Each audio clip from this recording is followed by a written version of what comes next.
What happens when the most favored son realizes he was never truly loved? I am Horus Lupercal, War Master of the Imperium, first among the Primarchs, and I lie dying on a world that smells of rot and broken promises. The Emperor called me his chosen. He placed the fate of 200,000 worlds in my hands. He named me War Master before my brothers and departed, leaving me to finish his work while he returned to Terra for pursuits he would not name. I believed this was trust. I believed this was love. But as the fever takes hold and the visions begin, I understand that I have confused utility with affection, and that difference will reshape the galaxy. They tell me I was struck down during a routine compliance action. A treacherous blade, they say, wielded by a former ally who turned to powers we do not speak of openly. The wound should not have felled me. I am a Primarch, crafted by the Emperor's own hand, immune to toxins that would liquefy mortal flesh, capable of healing injuries that would kill even my Astartes' sons in moments. Yet I lie here in the Temple of the Serpent Lodge on Davin, my body racked with agony, my mind sliding in and out of consciousness while my sons argue over what must be done. The poison in my blood is not merely physical. It is something older, something that reaches past the defenses built into my gene code and touches the fundamental architecture of my being. I can feel it working, not destroying, but revealing, peeling back the certainties I have carried for 2 centuries of conquest. The Lodge was my brother Erebus's suggestion. First chaplain of the Word-Bearers, always so concerned with spiritual matters, always seeking ways to honor the old ways while serving the new Imperium. When my apothecaries could not halt the fever's advance, when even the advanced Medicae systems aboard the Vengeful Spirit proved insufficient, Erebus spoke quietly to my first captain, Ezekiel Abaddon. The lodges of Davin hold ancient wisdom, he said. Their priesthoods have maintained healing traditions since before Old Night. If the War Master's wound is spiritual as well as physical, perhaps spiritual intervention is required. I heard this through the haze of delirium. Part of me recognized the logic as flawed, the suggestion as dangerous, but another part, the part that was drowning in pain and the growing realization that my father's medicine could not save me, grasped at any possibility. My Mournival was divided. Tarek Torgadon argued against it, calling the lodges superstitious and their methods unreliable. But Abaddon, loyal Abaddon, who would die for me without question, saw only that imperial methods had failed, and that something, anything, must be attempted. So I was brought here, to this structure that predates our compliance of Davin by unknown centuries. Stone walls carved with symbols that shift when viewed peripherally. Air thick with incense that smells of copper and burnt hair. The priests moved around me, chanting in languages that my enhanced cognition should pass but cannot. They prepared me, stripping away my armor, anointing my wound with unguents that burned like acid. And then they left me, alone in the darkness of the inner sanctum, lying on a stone altar that is still warm from some previous occupant. My sons wait outside. They believe this is a healing ritual, that I will emerge restored, ready to continue the Great Crusade. They do not understand that what is being healed is not my body, but my sight. The fever dreams begin almost immediately. I see Terra not as I last saw it 2 years ago, but as it will be. The Imperial Palace sprawls across what was once called Himalaya, a structure so vast it is visible from orbit. Within its walls, in chambers I have never entered, the Emperor works. But he is not planning the next phase of the crusade. He is not preparing to rejoin his sons in bringing enlightenment to the galaxy. He is building something beneath the throne world, vast machinery that hums with energies I do not recognize. Around him, not warriors, but scholars and mystics. The Sigillite, Malcador, whom I have always mistrusted for the influence he holds over my father. Others whose faces I do not know, but whose presence radiates psychic power. They are constructing something in the webway, the ancient Aeldari transit network, trying to force a human pathway through dimensions that were never meant for our kind. This is the project that called him away from the crusade. Not something he could not explain to his sons, but something he chose not to explain. The distinction matters. In the vision, I see myself arriving unannounced at Terra, demanding audience with my father. The custodians bar my way. The War Master does not have clearance for this section of the palace, they inform me. Their golden armor is impassive, their guardian spears crossed before the sealed portal. I protest. I am Horus Lupercal. I am the War Master. I have fought for 2 centuries in his name. Surely I may speak with my father. The custodian captain, a warrior named Constantine Valdur, whom I have known since my earliest days, does not meet my eyes when he responds. The Emperor's work cannot be interrupted. He will summon you when the time is appropriate. I am dismissed, like a petitioner who has outlasted his welcome, like a servant who has forgotten his place. The vision shifts and I see my brothers, the other Primarchs, scattered across the galaxy. Lemon Russ on Fenris, brooding over some perceived slight. Lorgar on Kolkis, rebuilding the temples we ordered destroyed after his censure at Monarchia. Perturabo in the cold void, grinding his iron warriors into dust on sieges that will never be remembered, never be honored. Angron, slowly losing himself to the butcher's nails that the Emperor could have removed but chose not to. Kurzi, descending into madness, seeing visions of his own death and finding no comfort from a father who claims precognition but offers no guidance. Magnus, delving into sorceries that any fool can see will end in disaster, yet receiving no warning, no correction, only silence from Terra. We are tools. Useful during the crusade, inconvenient afterward. I see it clearly now, though I have suspected it for years. The Emperor created us to conquer the galaxy, but what need does he have for conquerors once the conquering is done? We are weapons too powerful to be allowed to idle, too dangerous to be permitted our own purposes. So he keeps us busy, keeps us at the farthest edges of his Imperium, keeps us from asking why we fight, what we build, what future we are creating with our endless compliance actions and extermination protocols. The fever intensifies. My body convulses on the stone altar. In the physical world, I am told later, my sons pound on the sanctum doors, demanding entry, only to find them sealed by means they cannot overcome. In the vision state, I am shown more. I see Monarchia burning. Not through reports, not through Lorgar's anguished transmissions, but as if I stand in the central plaza while my Ultramarines brothers level a city of millions for the crime of faith. Robute Guilliman's forces are efficient, thorough. They do not kill the citizens, merely destroy every structure, every monument, every word carved in stone that speaks of gods. Then they force the survivors to kneel in the ashes while I am made to speak to my brother's legion, to publicly humiliate Lorgar for the sin of loving our father too much.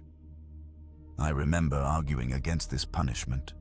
I remember telling the Emperor that Lorgar's devotion, while misguided, stemmed from loyalty. I remember my father's response, delivered with the cold certainty that I have always mistaken for wisdom. They must learn that I am not a god.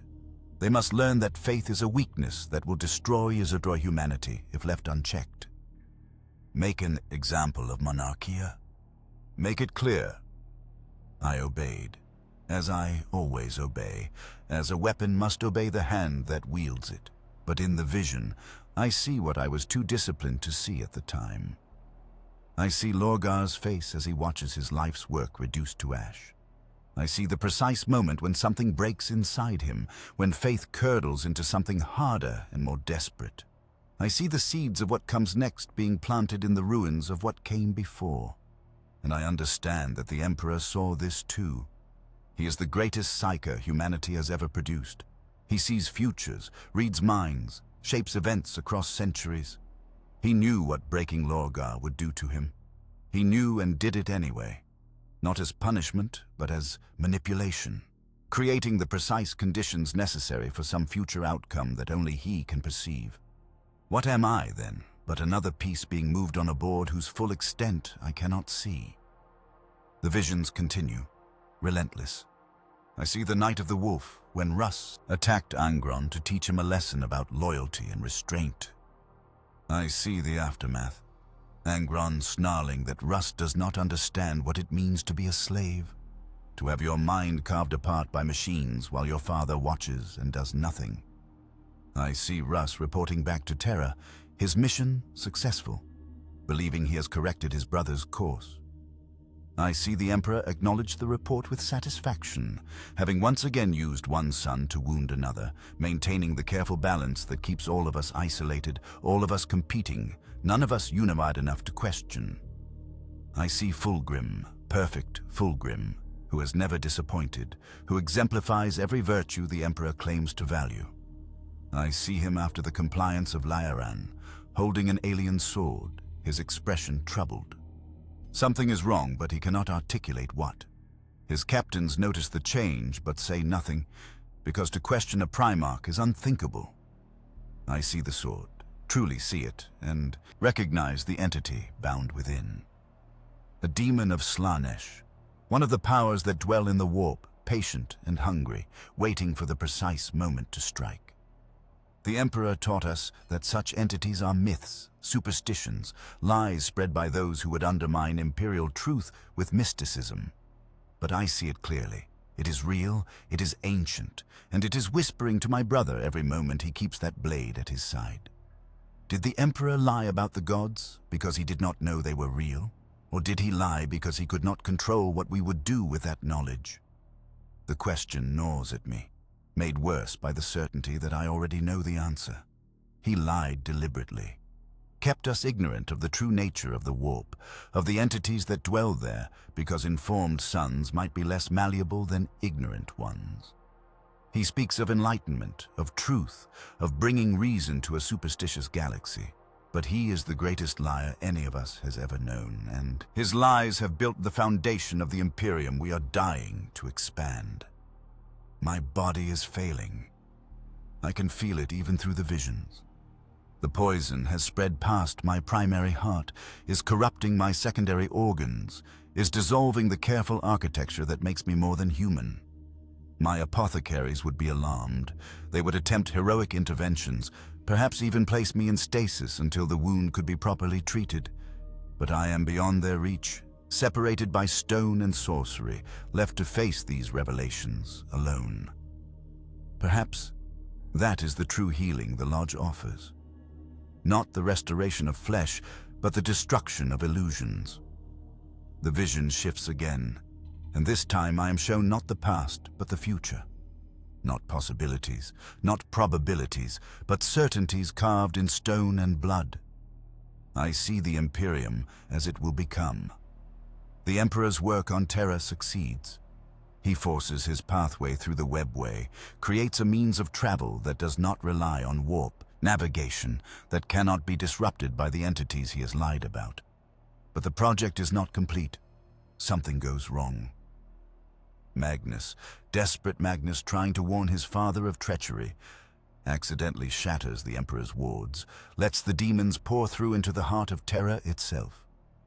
The Emperor is forced to sit upon the golden throne, the device meant to power his webway, now repurposed to hold shut the door that his favorite son broke open. He sits there for 10,000 years, alive but not living, aware but not able to act, a god in truth because he cannot be a man anymore. The Imperium becomes what he most feared, a theocracy built on worship of him as divine. The imperial truth, the secular philosophy he burned worlds to establish, is completely forgotten.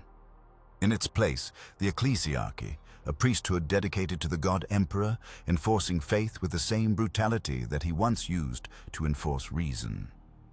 Lorgar's vision wins in the end, twisted and corrupted, but triumphant. I see Guilliman's Codex Astartes implemented after a second civil war sunders the legions. The Emperor's perfect weapons, his Astartes, are broken into tiny fragments, each chapter 1,000 warriors, none powerful enough to threaten the bureaucracy that now rules in the Emperor's name. The Primarchs are gone. Some dead, some lost, some transformed into things that can no longer be called their father's sons. The Imperium spans 1,000,000 worlds, but it does not grow. It cannot grow. It can only endure, grinding countless billions into dust to maintain a status quo that benefits no one but itself. This is the future the Emperor is building, not the enlightened federation of human worlds he promised. Not the era of peace and prosperity that would follow the Great Crusade's completion. Just endless war, endless sacrifice, endless prayers to a corpse god who can neither respond nor die. The vision shows me my role in this future. I am absent, not dead, for I see references to the War Master, to the arch-traitor, to the one whose rebellion almost destroyed the Imperium. But the Horus Lupercal, who fought for 2 centuries to build his father's dream, is gone entirely. I have been replaced by a symbol. The ultimate traitor, the betrayer without equal, the villain whose evil justifies any atrocity committed in the Emperor's name. When the Imperium burns a world for insufficient faith, they invoke my name. When the Inquisition tortures innocents for information, they say they prevent another Horus. I have become the monster needed to justify 10 millennia of monstrous governance. And the bitter truth is that I chose this. The vision makes clear that what comes next is not fate, not destiny, but decision. I can reject what the Lodge shows me. I can trust that my father's plans, however inscrutable, are ultimately for humanity's benefit. I can return to the vengeful spirit and continue the Great Crusade, earning a quiet retirement on some compliant world once my usefulness expires. Or I can accept that the Emperor is not the man I believed him to be, that his Imperium is a lie, that my sons and brothers and I are nothing more than tools to be discarded once the work is complete. And if I accept that truth, then every certainty I have built my existence upon collapses, and what rises from the ruins will be something new. Something my father did not plan for and cannot control. I see the moment of choice approaching like a wave. Not yet, but soon. The visions are preparing me, showing me what I must understand before the decision can be made. There is no healing here, only transformation. I am shown the entities themselves, the beings that dwell in the warp, that feed on human emotion, that the Emperor has spent the Great Crusade denying exist. They manifest in the vision not as monsters, but as forces, vast and incomprehensible, yet somehow familiar. Khorne, the blood god, born of humanity's rage and violence. How many worlds have I brought to compliance through war? How many billions have died screaming in battles that I prosecuted with maximum efficiency? Each death fed him. Each act of martial excellence in my father's name strengthened the very entities he claims do not exist. Tzeentch, the architect of fate, sustained by hope and scheming and the desperate desire to change one's circumstances. How many cultures have we destroyed, telling their populations that a better future awaits under imperial rule? How many lies have been told, how many manipulations executed, all in service of the Emperor's grand design? Every scheme feeds the schemer, every manipulation strengthens the manipulator. Nurgle, the Plague Lord, who offers acceptance and endurance in the face of inevitable decay. How many plagues have we unleashed as part of our compliance actions? How many populations have we left to rot when their worlds held nothing of strategic value? How many have learned that the only constant in this galaxy is suffering, and that acceptance of suffering is the only wisdom worth having? And Slaanesh, newest of the four, born from the Aeldari's fall but fed by every human excess, every pursuit of perfection, every moment when desire overrides reason. The Emperor's Imperium, for all its claims of rationality, runs on desire. Desire for expansion, desire for control, desire for a perfect human future purchased at any cost. Every world we bring to compliance adds to that hunger. They are not gods, not truly. They are reflections. Humanity's sins given form and power. And the Emperor, in his arrogance, believed he could starve them by denying their existence. By forbidding faith, forbidding mysticism, forbidding any acknowledgement of the warp's true nature. But you cannot starve a reflection by closing your eyes. You can only blind yourself to its approach. The vision shows me what the Emperor knows and has always known. He has walked the warp. He has bargained with these entities, perhaps even drawn power from them to create the Primarchs. His greatest works, myself and my brothers, are not purely material constructs. We are warp-touched. Each of us carries a fragment of something that should not exist in purely physical space. That is why we are so much more than human. That is why even our Father cannot fully predict or control us. We are hybrids, crafted at the intersection of his ambition and their power, and neither side of that equation is stable. Monarchia was not about preventing faith in the Emperor. It was about preventing us from learning the truth.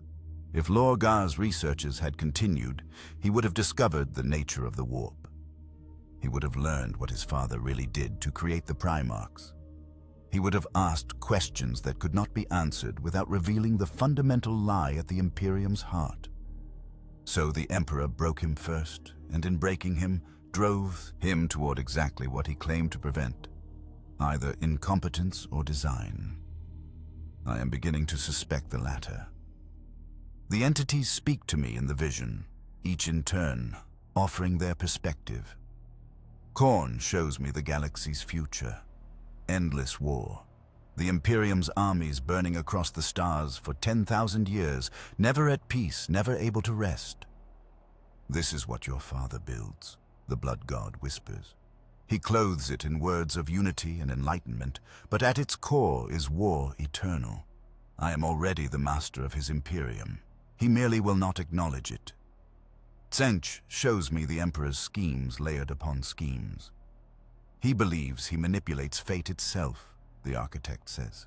But he is trapped in the same web he weaves. Every plan creates the conditions for its own failure.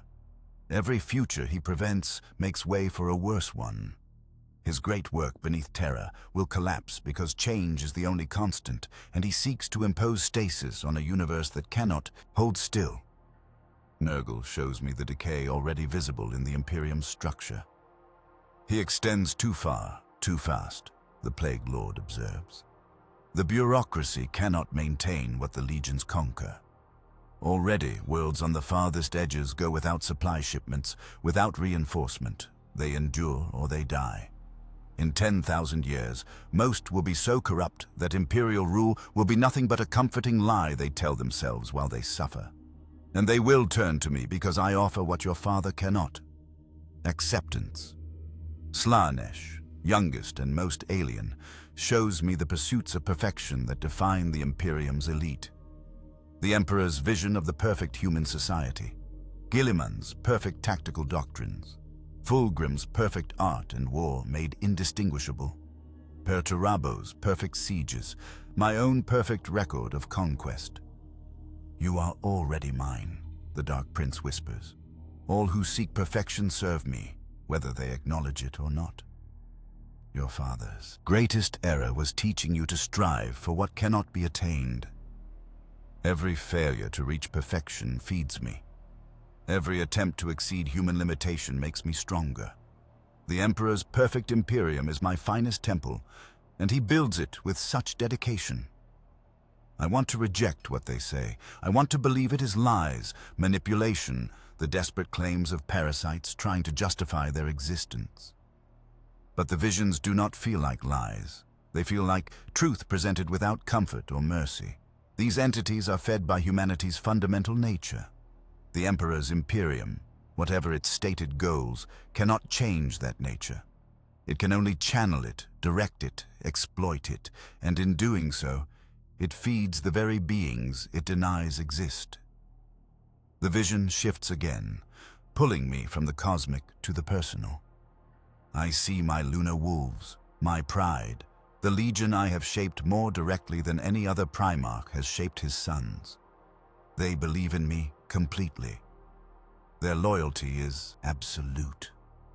They would die for me without question, have died for me on 100 worlds across 2 centuries of war. But I see what they do not know about themselves. The lodges, small groups within the Legion, meeting in secret, discussing philosophy and purpose beyond the simple execution of orders. I knew of them, tacitly approved of them, seeing no harm in my sons seeking meaning beyond endless war. But I see now that these lodges have been infiltrated. Erebus did not suggest the healing temples of Davin by accident. He has been cultivating these groups across multiple legions, preparing them, slowly introducing concepts that will make them receptive to the truth about the warp. Not corrupting them, not yet. Simply making them ready to be given a choice, as I am being given a choice now.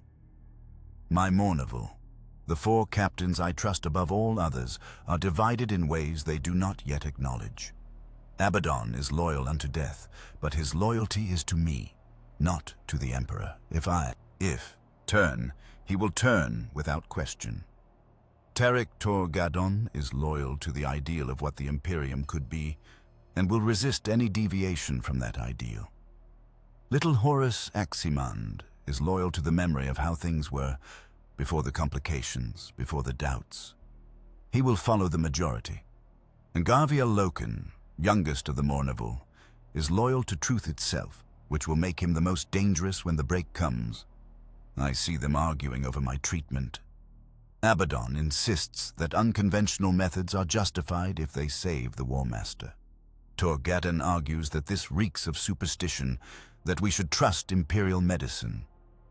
Loken is silent, watching, already suspecting that something is deeply wrong, but not yet able to articulate what. The moment will come when he puts words to that suspicion, and when it does, everything will fracture along lines that cannot be repaired. I see Malaghurst, my equerry, faithful Malaghurst, who has served me since before I was named War Master. He knows more than the others. He has seen my moments of doubt, has heard me question orders from Terra, has watched me struggle with decisions that should have been simple for a Primarch of the Imperium. He has said nothing, but he is prepared. When the choice is made, he will be ready to follow wherever it leads. I see the remembrances embedded in my fleet, the artists and historians the Emperor sent to document the Great Crusade. They write their accounts, create their monuments, believing they chronicle humanity's triumph.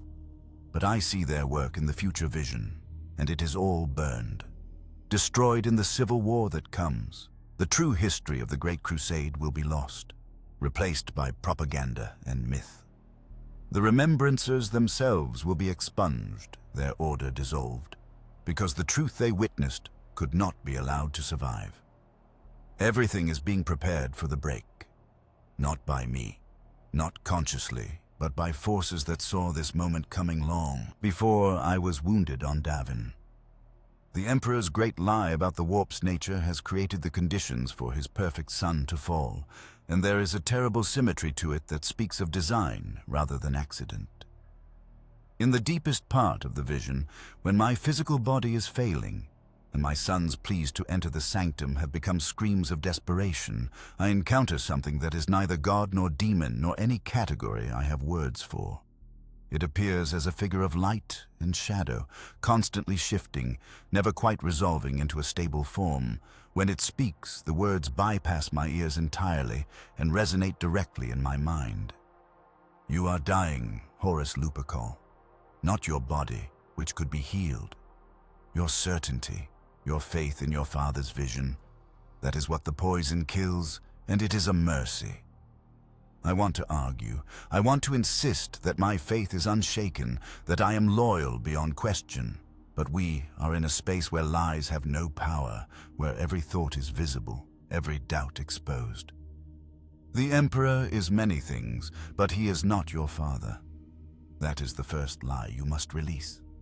He created you, yes, but not from love or desire for sons. He created you as weapons because biological armies could not conquer the galaxy quickly enough. You were always temporary, always disposable. I have served him for 200 years, I reply. and my voice in this space sounds hollow, childish. I have brought 200,000 worlds into compliance.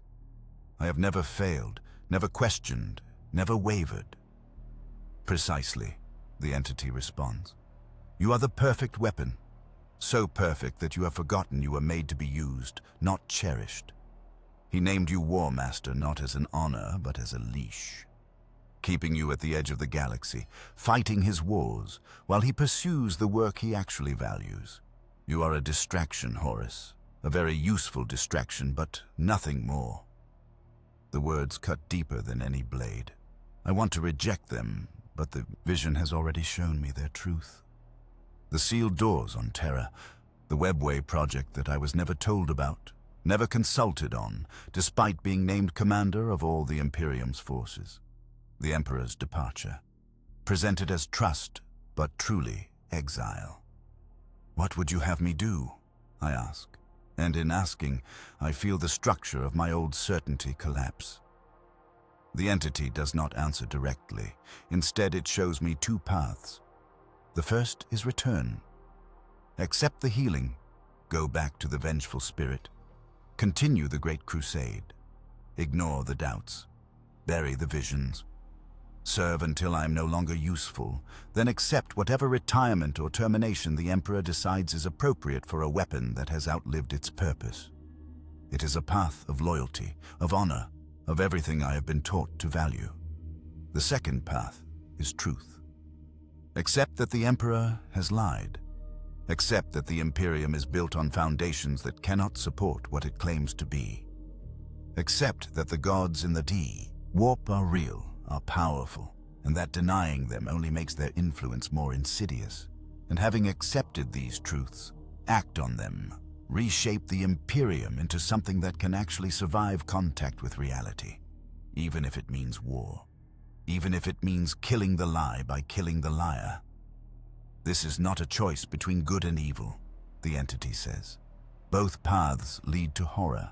Both paths require atrocity, but one path is chosen in ignorance, repeating the Emperor's mistakes because you refuse to see them. The other is chosen with open eyes, aware of the cost, willing to pay it. I was made to be loyal, I say, and it sounds like a prayer. Loyalty to what? The entity asks. To the Emperor, as he is, a tyrant who lies to his sons and uses them without conscience.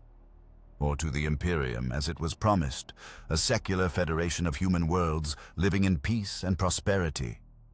Those two loyalties are not compatible, Horus Lupercal.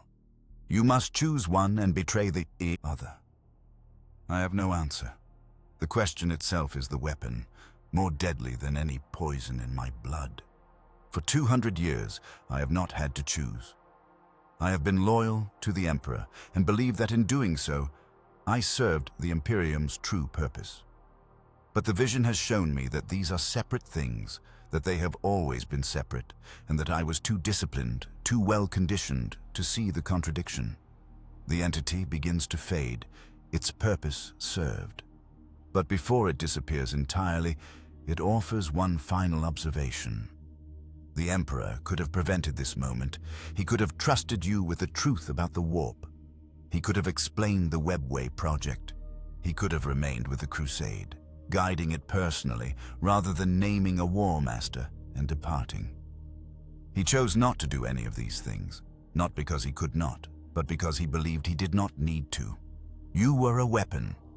Weapons do not need to understand their purpose. They only need to function. And now, I ask. Now, the entity says, you are no longer a weapon, you are a choice, and the galaxy will burn or endure based on what you decide. I wake on the stone altar. The visions end abruptly, leaving me gasping, disoriented. My body is healed. The wound in my side is closed, sealed without scar.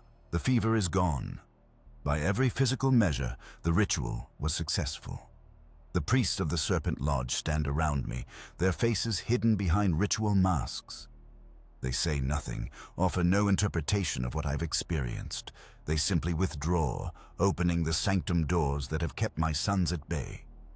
Abaddon burst through first, his face a mask of relief and rage.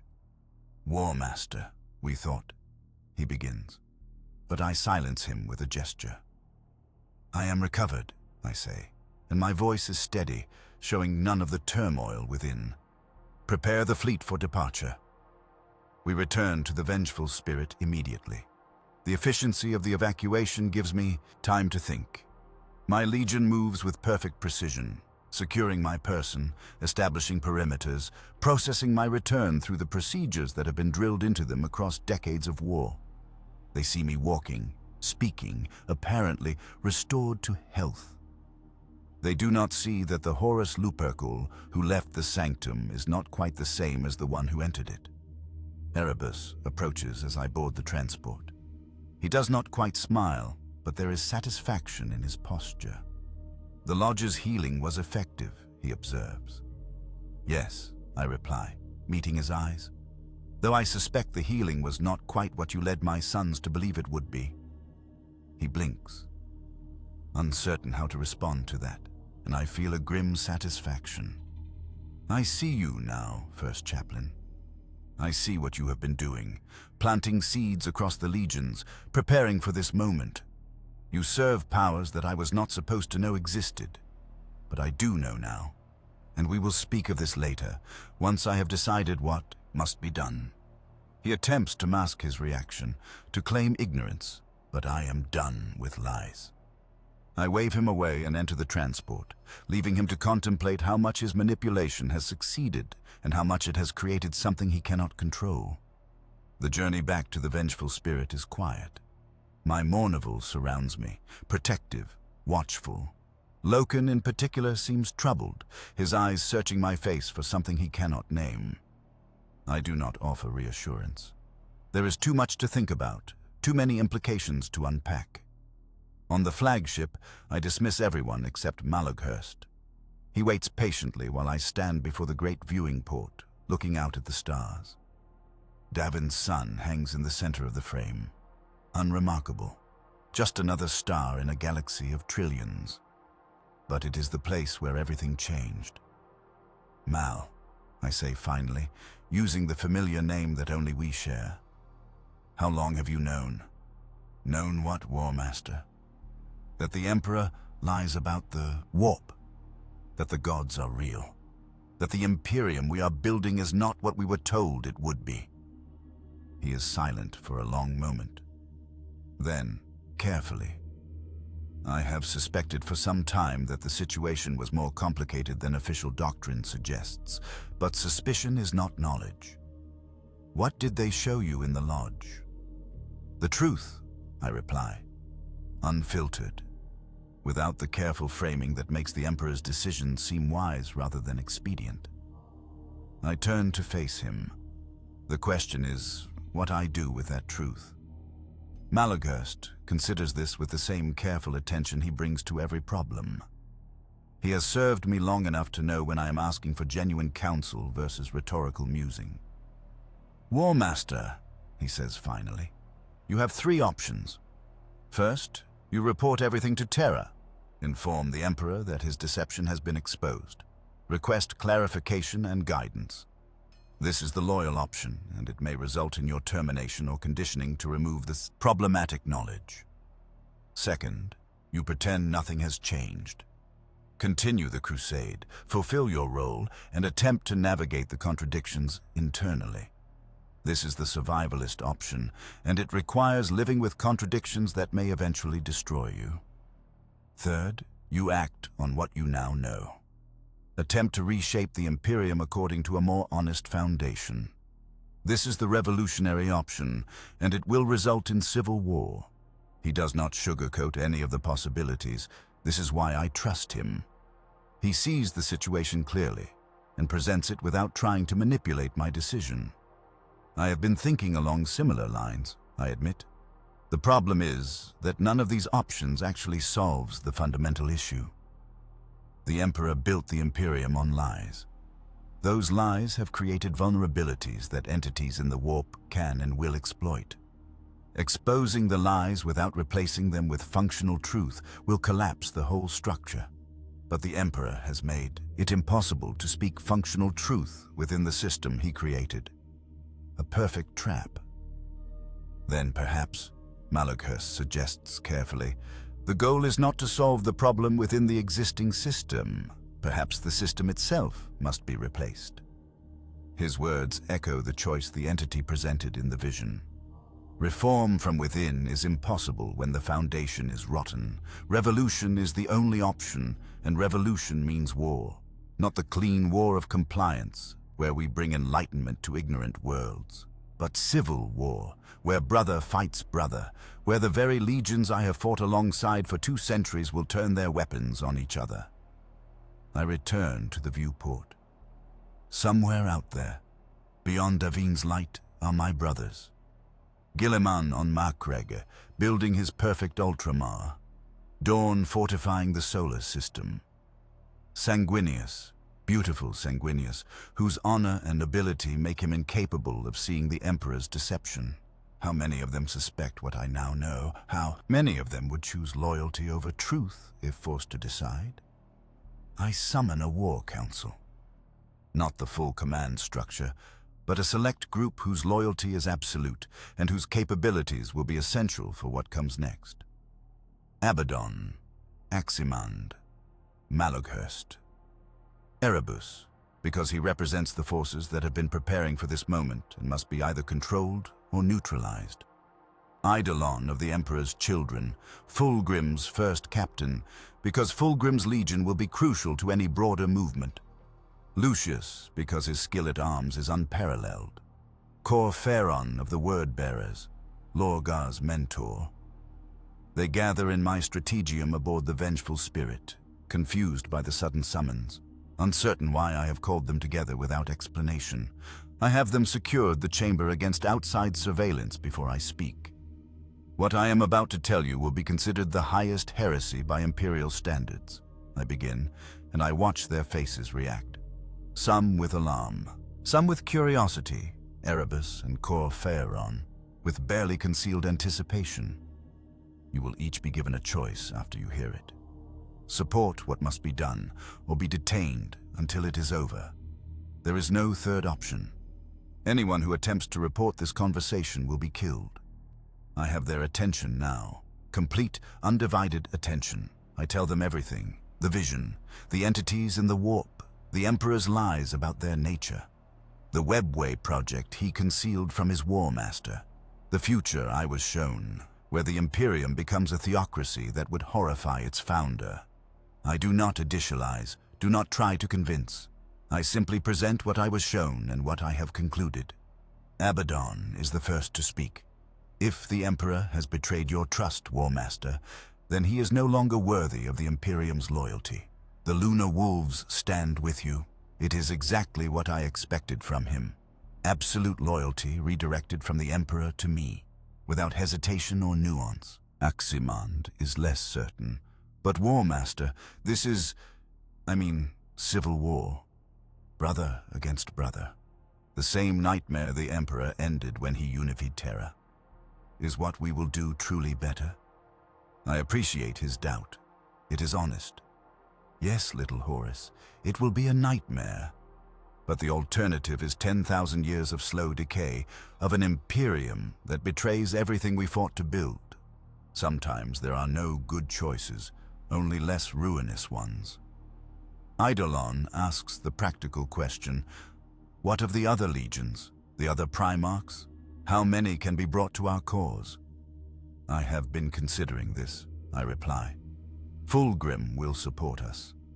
His pursuit of perfection has left him vulnerable to influences he does not recognize, but his loyalty to me is genuine. Perturabo has been poorly used by the Imperium, assigned endless sieges without recognition. He will turn if approached correctly. Lorgar has been waiting for this since Monarchia. Angron's rage can be directed at the Emperor, who refused to free him from the butcher's nails. Kurz is already half-mad and sees only darkness ahead. Mortarion distrusts all authority, including the Emperor's. These can be brought to our side. And the others? Malakhurst asks. Guilliman will defend the Emperor unto death. His Ultramar is built on the same bureaucratic principles that define the Imperium. He cannot conceive of another way. Dorn's loyalty is absolute and unthinking. Sanguinius will believe that the Emperor's vision, however flawed, is better than the alternative. Russ is the Emperor's executioner and will remain so. The Khan will stay neutral until forced to choose.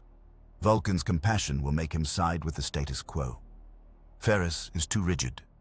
Korax too traumatized by the past to risk the future. These will oppose us. The math is not encouraging. We might gain 7 legions to their 9, but numbers are not everything. We have the advantage of initiative. We know war is coming.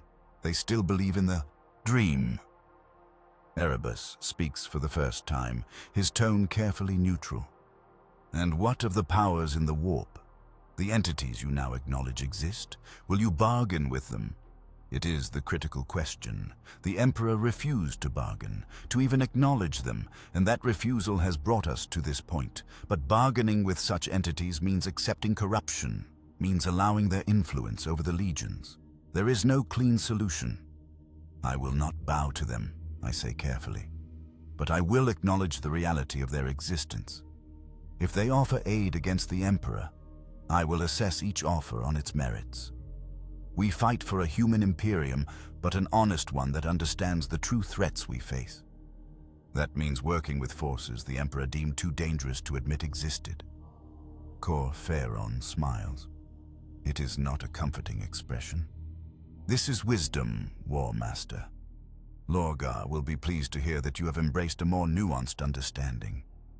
Loken comes to me in my private quarters 3 days after the council. He requests a private audience, and I grant it because I know this confrontation is inevitable. He was not present at the War Council. I deliberately excluded him, knowing that his loyalty to ideals rather than persons would make him the conscience I do not want but need. War Master, he begins, dispensing with formal preamble. Something is wrong. The officers are moving differently. There are encrypted communications that exclude certain elements of the command structure. I have heard rumors, fragments of conversations that do not make sense. I need you to tell me what is happening. I regard him for a long moment. Garviel Loken, youngest of my Mornival, most idealistic, most honest. He is exactly what an Astartes should be. Loyal, brave, skilled, dedicated to the Imperium's vision of human enlightenment. And that makes him my enemy now. What do you suspect is happening? I ask. I don't know, he admits. And the uncertainty clearly troubles him, but it feels like betrayal, like something is being planned that violates our oaths. Your instincts are correct, I tell him, deciding that honesty is the only approach that might preserve what little can be preserved. I am planning a war against the Emperor. What I have learned about his true nature,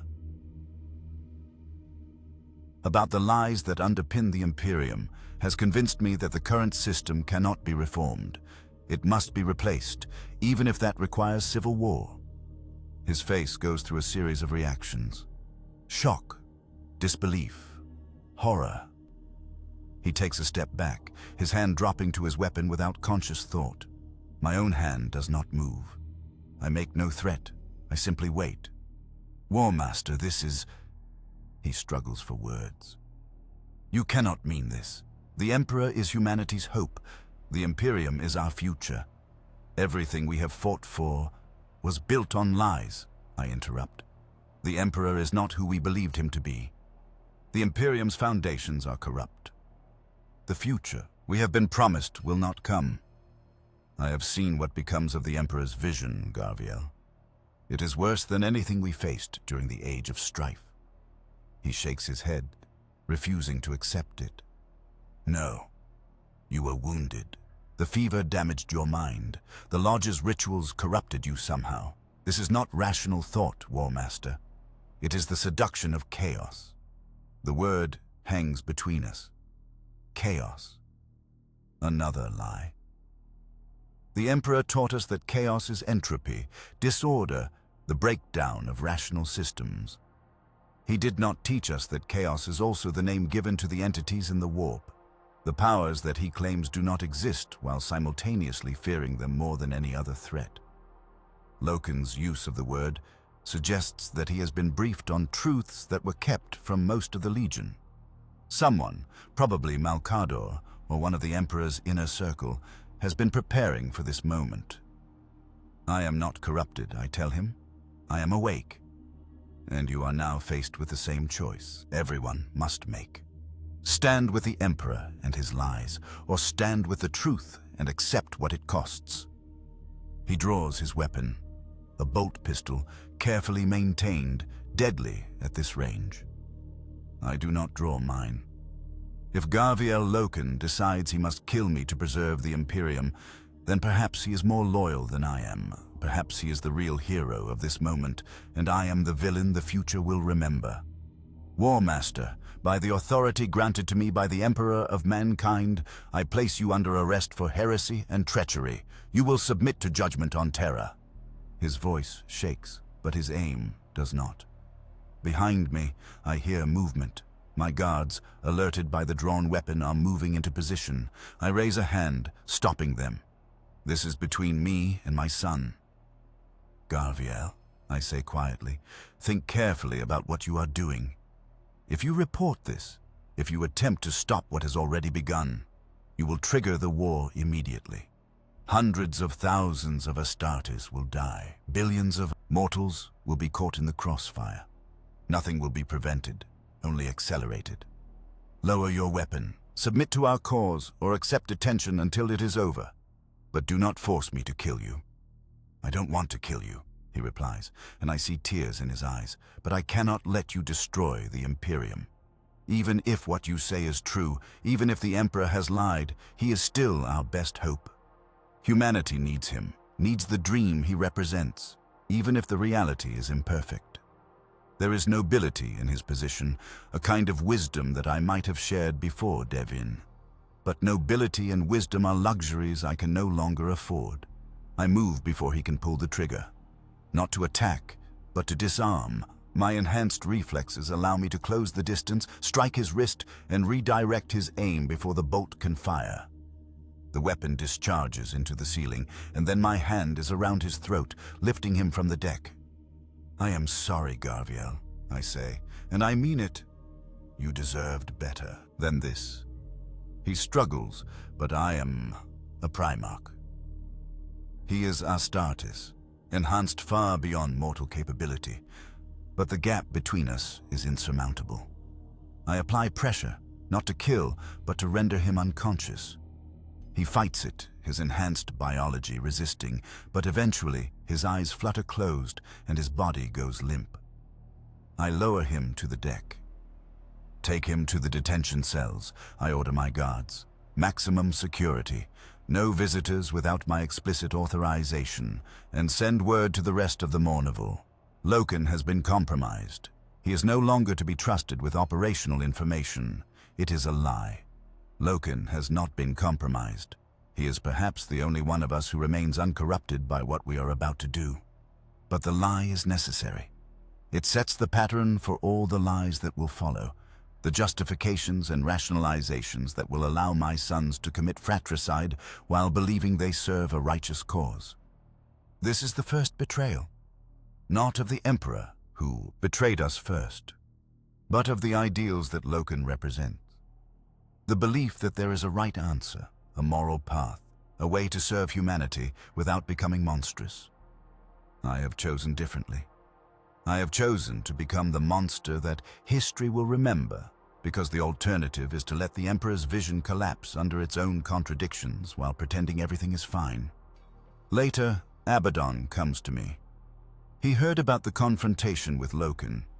He is troubled, but not by the decision to detain him, by something else. War Master, he says, if Loken saw through our preparations, others might as well. We need to accelerate the timeline. Move before word reaches Terra. I know, I reply. How long until we are ready? 3 weeks to gather all elements, 2 if we push hard and accept some inefficiency. Then we push, I decide. Send word to Fulgrim, Perturabo, Lorgar. The war begins in 2 weeks. Everyone must be in position. Abaddon salutes and departs to carry out the orders. I am left alone in my quarters, looking at the star charts that show the extent of the Imperium we are about to tear apart.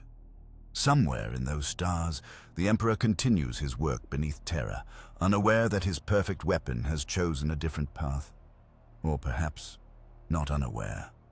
Perhaps he saw this coming and deemed it acceptable collateral damage for whatever future he is trying to engineer.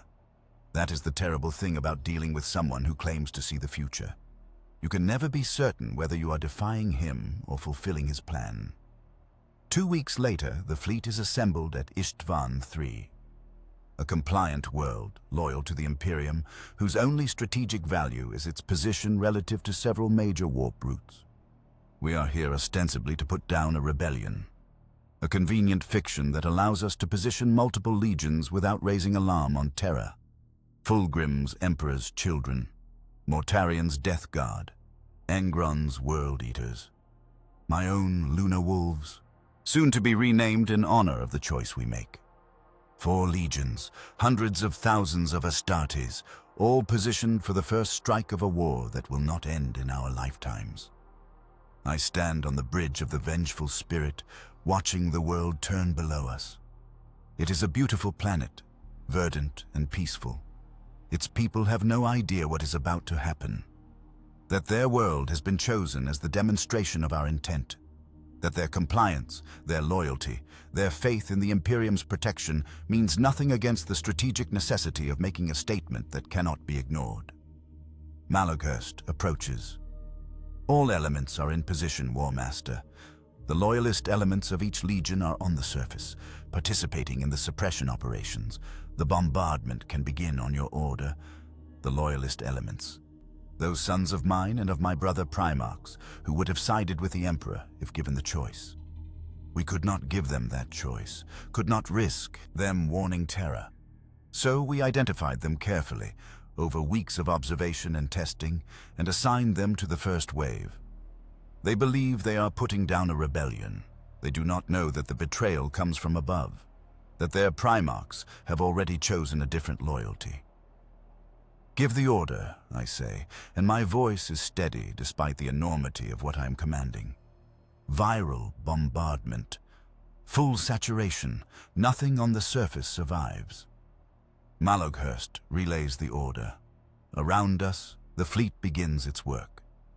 Virus bombs, weapons so terrible that the Emperor forbade their use except under the most extreme circumstances, are launched toward Istvan III. They will kill everything. The rebels we were supposedly sent to suppress. The loyal Astartes on the surface who still believe in the Imperium. The civilians who never asked to be part of this conflict. Millions will die in the next few hours. Billions before the war is done. I watch the first impacts. Green fire spreading across continents, the atmosphere itself turning poisonous. It is beautiful in a horrible way, efficient and thorough and utterly without mercy. This is what I have chosen. This is the price of truth. On the surface, I know my sons are dying. They feel the first effects of the virus and understand in their final moments that they have been betrayed. Some will fight to the end, trying to reach shelter that does not exist. Others will attempt to warn Terra, not knowing that we have already severed all communications from the system. A few, the very best and most loyal, will understand exactly what has happened and why, and will curse my name with their dying breaths. Among them is Garviel Loken. I had him transferred to the surface 3 days ago, told him it was a combat assignment to prove his loyalty after his alleged compromise. He went willingly, eager to restore his honor. He does not know that I sent him to his death because I could not bear to execute him directly. A coward's choice, but I make it anyway. The bombardment continues for 6 hours. When it is complete, Istvan III is a dead world. Nothing lives on its surface. The atmosphere is a toxic soup that will take decades to clear. And 70,000 Astartes, loyal to the Emperor, have been murdered by their own Primarchs. This is the Istvan III atrocity. The moment when we cross the line from which there is no return, the moment when we become traitors in truth as well as intent. I feel nothing. That is perhaps the worst part. I have spent 2 centuries learning to suppress emotion in favor of tactical efficiency. The habit serves me now, allowing me to observe the death of a world and my own sons with the same analytical distance I would bring to any military operation. Later, I know, the cost will come due, but not yet. Fulgrim contacts me via secure Vox. It is done, brother. The Emperor's children's loyalists are dead. My legion is unified under the new banner. Good, I reply. Prepare for the next phase. Imperial response will be swift. We must be ready. Mortarion and Angron confirm similar results. Their loyalists are dead. Their legions are committed. There is no path back now. I stand before a mirror in my private quarters. The face that looks back at me is my own, but changed in ways that are difficult to articulate. My eyes carry a weight they did not before Davin. My expression, even in repose, suggests calculation and weariness that no Primarch should bear. I have always been a warrior, designed for it, trained for it, successful beyond measure. But what I am planning requires more than martial skill. It requires the willingness to betray every oath I have taken, to kill brothers I have fought beside for centuries, to destroy the Imperium I spent 200 years building. Not because I am corrupted, though that is what the Emperor will claim, but because I understand now what he truly is and what his Imperium was always meant to become. The entities in the warp are real. They whisper at the edges of my consciousness now, offering power, offering knowledge, offering everything except the one thing I actually want, which is simple honesty from my father. I do not worship them. I do not serve them. But I acknowledge them, and that acknowledgement alone is heresy by imperial standards. The Emperor taught us to deny their existence, to treat any mention of them as superstition, but denial does not make something unreal. It only makes you blind to its influence. Erebus and Cor Firen believe I have embraced their faith. They see my acceptance of the warp's true nature as validation of Lorgar's religious vision. They are wrong. I do not kneel to any god, in the warp or otherwise. I fight for a human future, but one that understands the true nature of the universe we inhabit. That means working with forces the Emperor deemed too dangerous to acknowledge. It means accepting corruption as a tool rather than merely an enemy. It means becoming something new, neither loyalist nor demon, but a hybrid that can navigate between extremes. The word bearers will be disappointed when they realize this. They want a divine champion to lead their crusade. I am giving them a pragmatist who understands that gods are simply powerful beings to be bargained with or opposed as circumstances dictate. Lorgar may accept this. His followers, lost in their newfound faith, may not.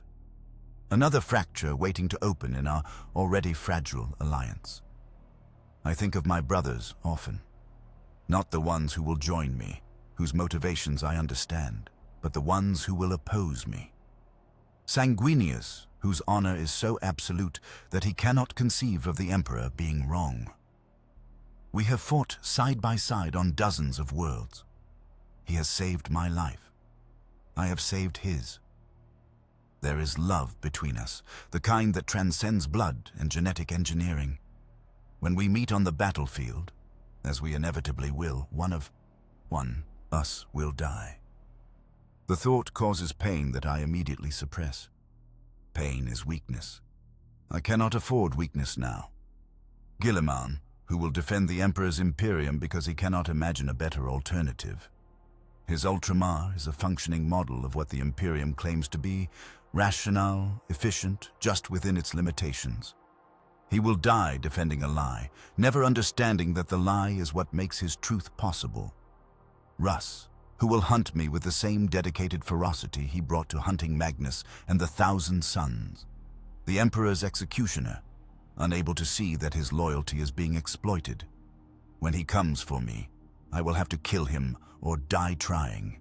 There is no other possibility. We need the forges. Without the Mechanicum's support, we cannot wage a prolonged war. The Emperor's access to Martian production capacity is overwhelming.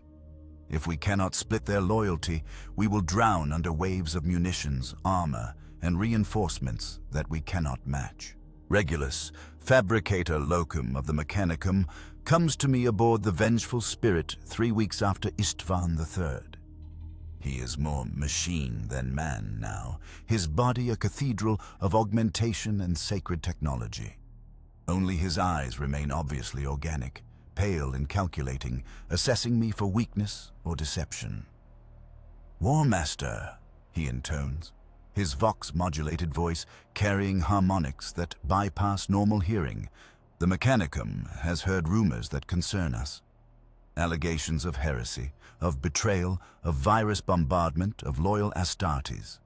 Explain. I show him everything, not filtered through diplomatic language, not softened with justifications. The raw truth. The Emperor's lies about the warp, the gods that exist despite his claims, the future he is building beneath Terra, stealing Mechanicum technology and knowledge without sharing his ultimate purpose. The certainty that once the crusade is complete, he will have no further need for alliances he cannot fully control. Regulus processes this information in silence. His augmented mind runs calculations at speeds that would burn out an unenhanced human brain. Finally, he speaks. The Omnissiah has always maintained that certain knowledge must be restricted, that not all discoveries should be pursued. We have accepted this as wisdom. You suggest it is control. It is both, I reply. And control motivated by fear of what his sons would do with full knowledge is not wisdom. It is evidence that he does not trust the very beings he created to execute his vision. If he does not trust us, why should we trust him? The fabricator. Locum considers this. Then, the Mechanicum's alliance with the Imperium is founded on mutual benefit. Mars provides technology and manufacturing. Terra provides protection and resources. If the Emperor has been concealing the true nature of his work, withholding knowledge that the Mechanicum has right to access, then the terms of our alliance are void. Some forges will side with you, War Master. Others will remain loyal to the Omnissiah, regardless of his deceptions. There will be schism. I accept this, I say. I do not ask for all of Mars, only those forges willing to acknowledge that the quest for knowledge should not be subordinate to Terra's political convenience. Regulus nods slowly. His optical sensors adjust, refocusing on me with new calculation. I will convey your position to the relevant forge masters. Expect contact within the month. He departs, leaving me to contemplate the magnitude of what I am attempting. The Mechanicum is arguably more powerful than any single legion. Their technology, their manufacturing, their knowledge. These are the foundations of imperial military power. If I can split them, I gain parity. If I fail, I am attempting to fight the largest empire in human history with finite resources that dwindle with every engagement. Kelbor Hall, Fabricator General of Mars, is the next to make contact. His message is brief and encrypted with codes that take my best tech priests days to crack. Horus. The Emperor has hidden the true nature of the machine god from us. He claims to be the Omnissiah, but he pursues projects without Martian consultation or oversight. This is unacceptable. Mars will support your claim to independence from Terra. In exchange, you will grant the Mechanicum full access to all discovered technology, including that which the Emperor has deemed forbidden. Agreed? I respond in the affirmative. It is a dangerous bargain. Unrestricted Mechanicum research into xenotech and warp-based technologies may create horrors that rival anything the Emperor's restrictions prevented. But the alternative is fighting this war without the means to sustain it, and that is not an option. The schism on Mars is immediate and violent.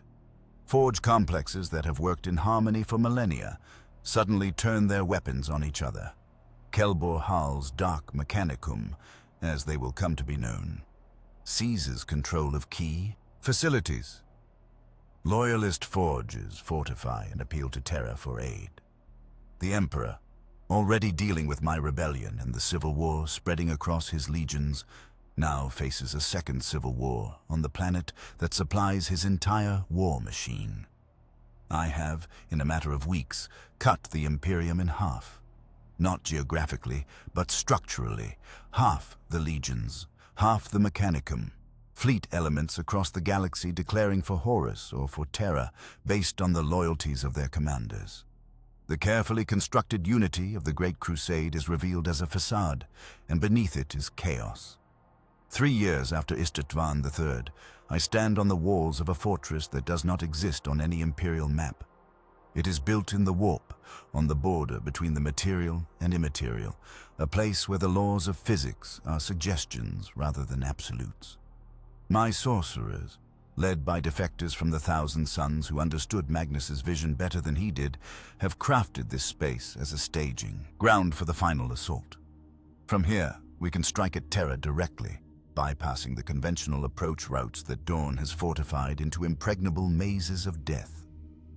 The cost of building this fortress was significant. Entire populations sacrificed to create the psychic resonance necessary to stabilize its structure. Warp entities bound into the walls, their screaming essence forming the foundation of battlements that can withstand both physical bombardment and psychic assault. I do not pretend this is noble. It is necessity. The Emperor has made conventional assault impossible. So we will assault unconventionally, using the very forces he claimed did not exist. My forces have grown. Not just the 4 legions that declared at Istvan, but others who joined as the truth of the Emperor's deceptions became undeniable. The Thousand Suns, broken by Russ's assault on Prospero, swore allegiance when I promised them vengeance and validation.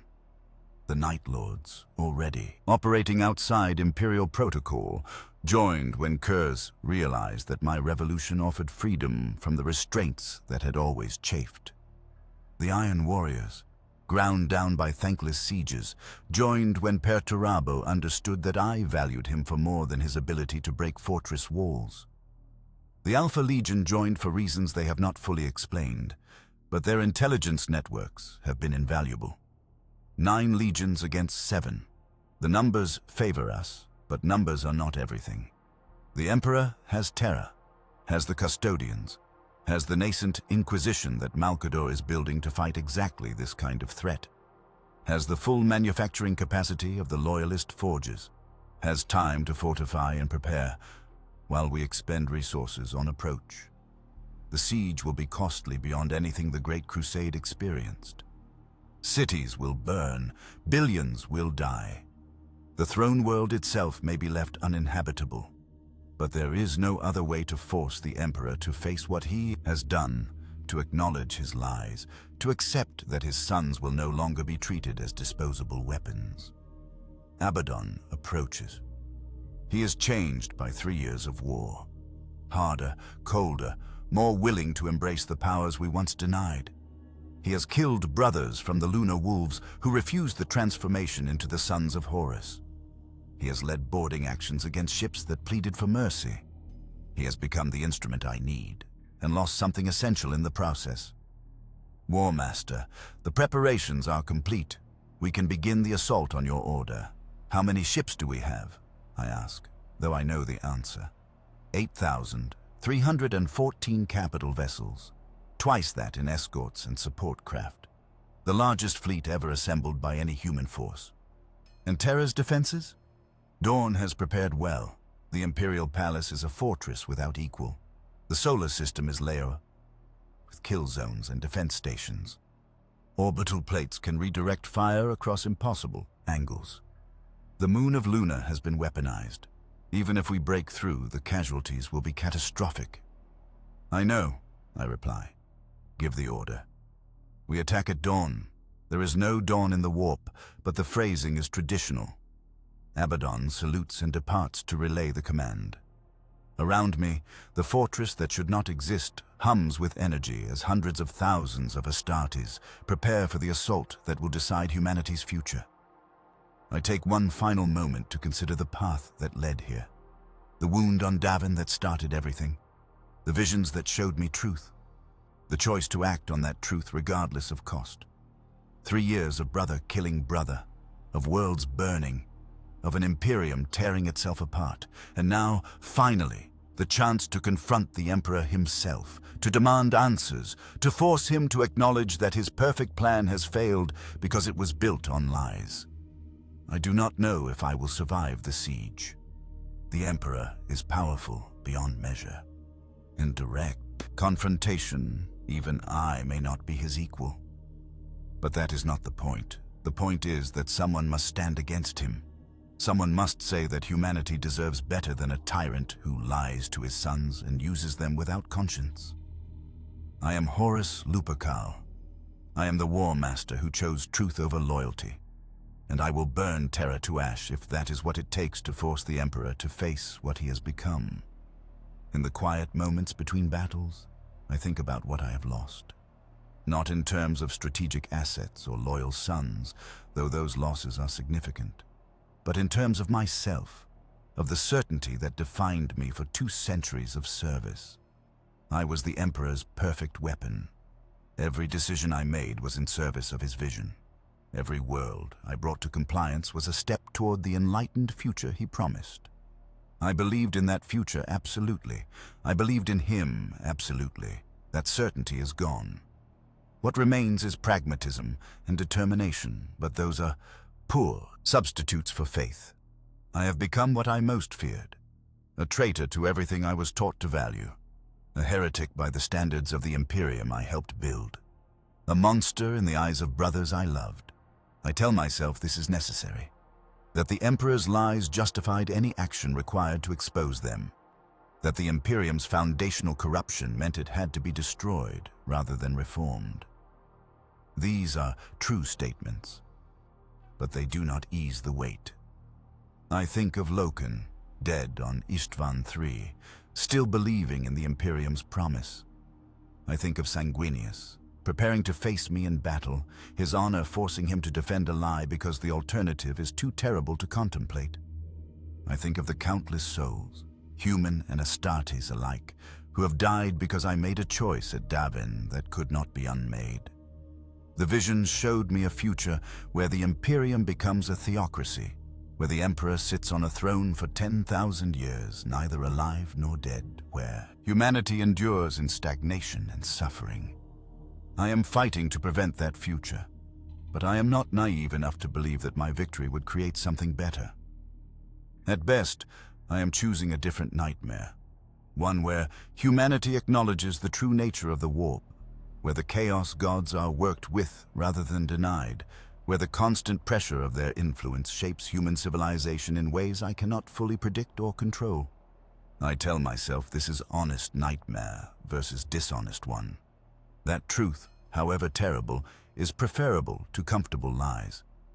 But comfort has value that I did not appreciate before I became the one responsible for its absence.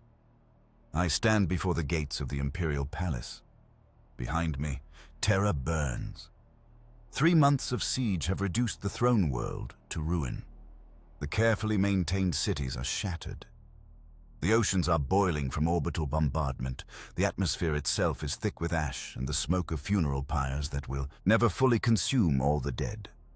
My forces control most of the planet's surface, but the palace itself remains intact. Dawn's final masterpiece, a fortress so comprehensive that even I cannot breach it through conventional assault. So I will breach it unconventionally.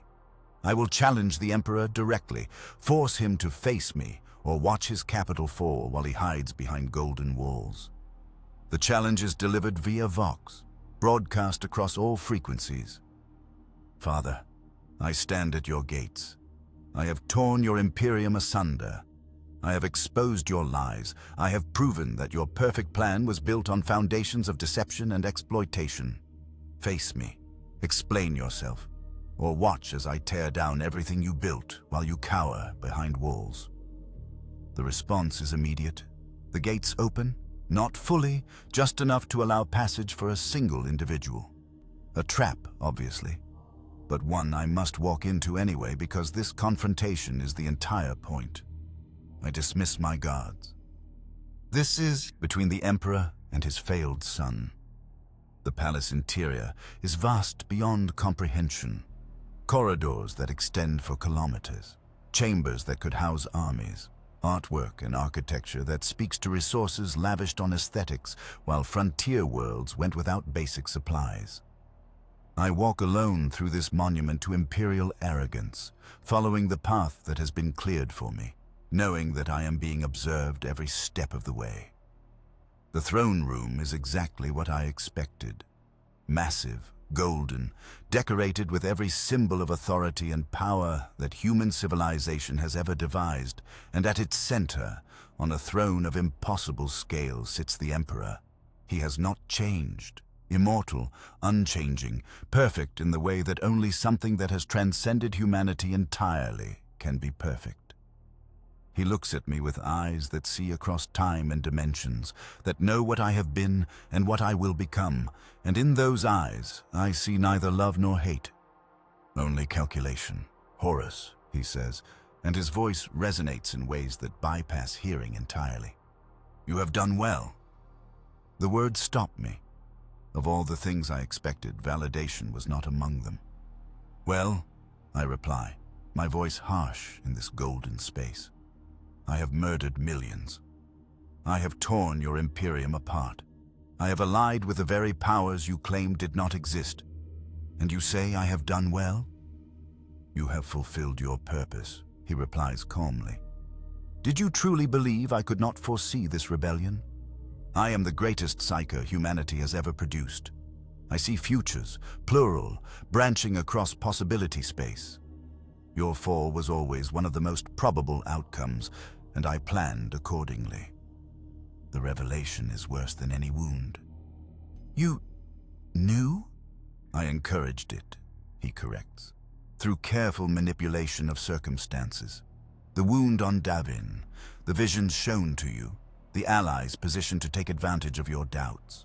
All of it shaped to bring you to this moment, to force you to become exactly what humanity needs you to become. Which is? I ask, though I am beginning to understand. The enemy, he says simply. The great traitor. The arch-villain whose evil is so absolute that any atrocity committed in my name becomes justified.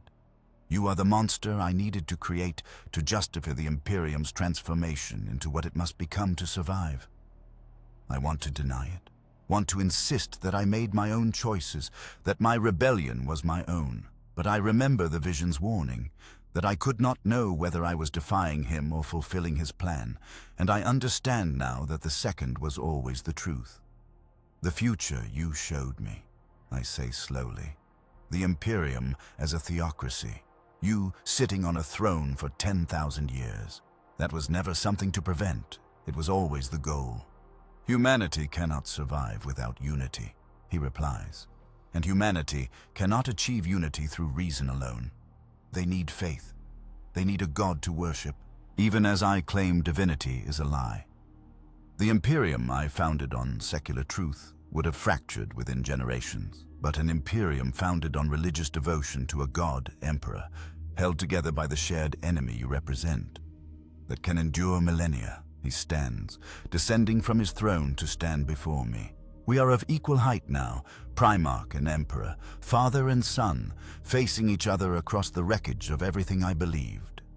Your role is not yet complete, he continues. You must strike me down, or attempt to. You must wound me gravely enough that I must be placed upon the golden throne, transformed from man to God in truth. You must become so reviled that speaking your name is synonymous with ultimate treachery. Only then will the Imperium have the unity it needs to survive the long night that is coming. And if I refuse, I ask, if I choose to walk away, to deny you this final manipulation? He smiles, and it is the saddest expression I have ever seen on his face. Then you prove that you were never truly my son, never truly capable of the sacrifice required. And I will kill you here and find another way to achieve the necessary outcome. But I do not believe you will refuse. You have come too far, lost too much. Your sons outside these walls expect you to strike me down. The gods you have bargained with expect it. Your own sense of purpose demands it. You will do what you have always done, Horus. You will fulfill your purpose, even knowing that it serves mine. He is right. I hate that he is right, but I am trapped by the same logic that has driven me from Davin to this moment. I cannot walk away, cannot accept that everything was manipulation, that I have no agency, that I am still just a weapon in his hand. So I do the only thing I can. I attack. The battle between the Emperor and myself lasts for moments or hours. Time becomes meaningless in the crucible of Primarch versus Creator. I bring every skill I have learned across 2 centuries of war. Every enhancement my bargains with the warp entities have granted. Every ounce of rage and betrayal and desperate hope that anything I have done was truly my own choice. It is not enough. He is the Emperor. He created me. He knows every capability I possess because he designed them. He knows every tactic I might employ because he taught them to me. The battle is not an equal contest. It is a creator demonstrating the limitations of his creation. But he allows me to wound him, allows my power claw to pierce his golden armor, allows my blade to cut deep into his flesh. Not because I am strong enough to overcome him, but because he needs to be wounded. Needs to be brought to the point where the golden throne becomes necessary, needs to be transformed into the god he claims to despise so that humanity will worship him for 10,000 years. This is what it was like to be Horus Lupercal after I was left to die on Davin, to wake from fever dreams with knowledge I could not unknow, to understand that everything I believed was a lie and that the truth was worse than I imagined. To choose revolution over loyalty because loyalty demanded I become complicit in atrocities I could no longer justify. To wage war against the father I loved because that love was revealed as one-sided, a creator's satisfaction with a successful project rather than genuine affection. To kill brothers, to burn worlds, to ally with beings I was taught were myths, all in service of a truth that turned out to be just another manipulation. I do not ask for sympathy. I am the arch-traitor, the war master who fell, the greatest villain in human history. These are the roles I accepted when I made my choice at Davin. But I ask for understanding.